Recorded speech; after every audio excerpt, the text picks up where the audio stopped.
Put my heart in your hands till it came back round. Didn't think that you'd fallen so deep. What's up guys, it's BT here, and this is the glorious Model D wireless review.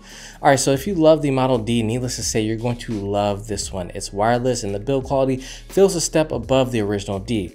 But I want to ask this question to all of you guys today.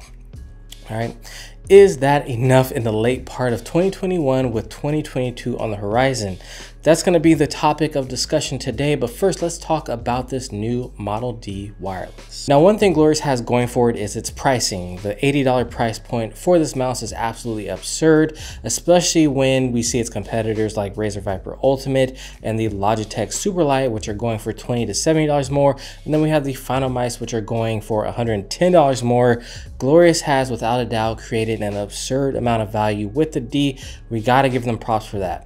I could see this being a lot of people's first mouse just based off of the price and the aesthetics alone. Now, taking a look at what's in the box, you'll get the matte Model D wireless weighing in at 69 grams. Right now, it's only available in the matte at pre-order. You'll also get the USB-C receiver and the cable as well. The Ascend cable is nice and flexible, great for those times when you do have to charge this mouse. Now, there's also these bigger mouse feet in the box for those of you guys who want to get more of a glide. These go between the 4 G skates on the bottom. These are your standard PTFE mouse feet and they feel buttery smooth. Now, the first thing that I noticed when I picked up the Model D wireless was how solid it feels. It doesn't feel as flimsy as some of the other Glorious releases in their first year. This was confirmed when I pressed on the sides of the Model D wireless. Didn't actuate the side buttons like the old one did. Pretty impressive stuff. Now, the side buttons also feel very close in terms of clickiness. Before, the difference between the two was massive. The mouse 1 and 2 feel light and clicky, and the mouse 1 feels a little bit fuller than the mouse 2, but they still are pretty crispy overall, and it didn't affect the performance of the mouse.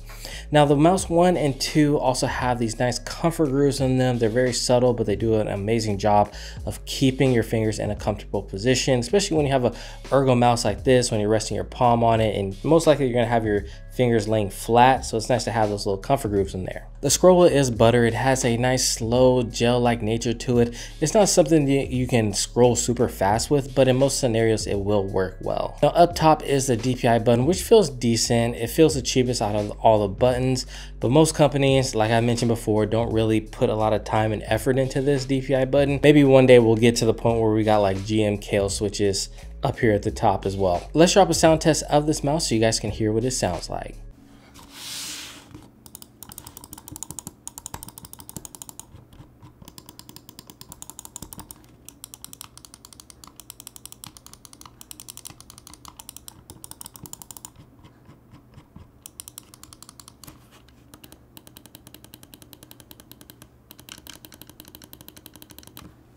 Alright, so all these buttons are reprogrammable in the Glorious Core software. You can also control the RGB. My favorite is that Glorious mode. It looks super sexy with the white or the black. You'll also get the ability to change the lift-off distance to your liking.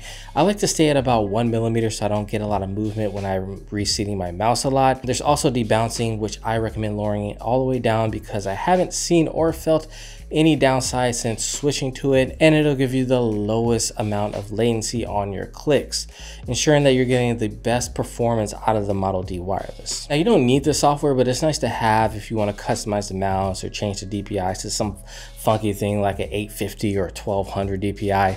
There's some people out there, so you can do that in the software. So like I mentioned before, this shape comes in at 69 grams. This is personal preference, but I would love to see this mouse come down to about 60 grams. Since switching to some of these lower weight mice and then moving back up to 69 grams is like the new G502. However, it does feel very well balanced, so it actually feels a lot lighter than it actually is.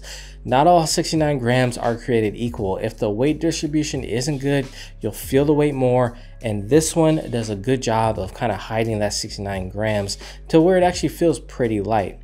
There's also some benefits to having a higher weighing mouse. For some of you guys, that gives more of a solid feel to the mouse and it allows you to control the mouse a little bit more. But after using the Superlight, which is 9 grams less than this, and then moving back up to 69 grams, wow, it really does make a huge difference when it comes to like fatigue and overall just quickness of moving your mouse. So this is the best lightweight ergonomic wireless mouse that you can currently buy. When you look at the competition, this mouse has them beat in price, weight, sensor, and quality. Now this shape is amazing for palm grip users with large hands. I found that claws better with this mouse with medium hands, and if you're using fingertip grip, I would just go with the Model O wireless.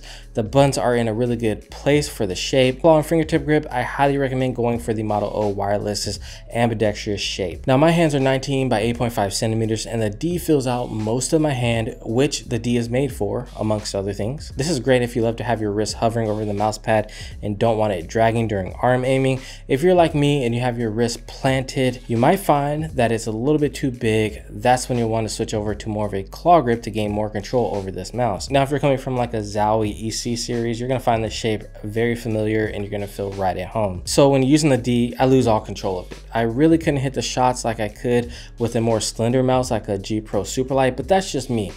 My rule is always to go as small as you can until it hurts your hand. That comes with trial and error, but for aiming, having a mouse that's controllable is very key. The sensor performs really well, the clicks feel nice and crispy, the comfort grooves are in all the right places, coating feels good, the honeycomb design is very comfortable in the back of your palm. It's just a good mouse for the price, but I want to come back to the question that I raised earlier. Is that good at the end of 2021? Can't believe it, we're already here. Personally, I love Glorious, but I love them, so I want to also tell them that I expect more from them at this point. It's got me thinking, like, what's next for Glorious? You know, we got the wireless now, we got the solid build. Is it just more releases on the minus wireless mice? I honestly think that those should come out at the same time as these bigger brothers, just to speed up the process and to get the proper sized mouse into people's hands. Now, I don't know the logistics, but that's just my 2 cents on it. Now, I also want to call on Glorious to innovate more and push the boundaries. You know what I mean? Not only to be like a solid seller of mice in the space, but to be a leader in the space, okay? Be a leader in the mouse space. They've matured as a company, and I would love to see them in a position where they're not only, you know, releasing these mice, but doing things that nobody's seen before. The D wireless feels like something that we've seen before, well, because we have. Now, these are gonna sell like crazy. We all know it. But I would love to get these nice Glorious prices put on some of the latest cutting edge tech, or we get mice like the Final Mouse Starlight 12 at $190, okay? Which, you know, I do love that mouse, but they also need some true competition, let's be real. So in conclusion, yes, the D is worth it, especially at that $80 price point, but what's next? All right, I would love to know your thoughts on this. It has been your boy BT. Don't forget to like, share, comment, and subscribe, and I will see you in the next one. Peace.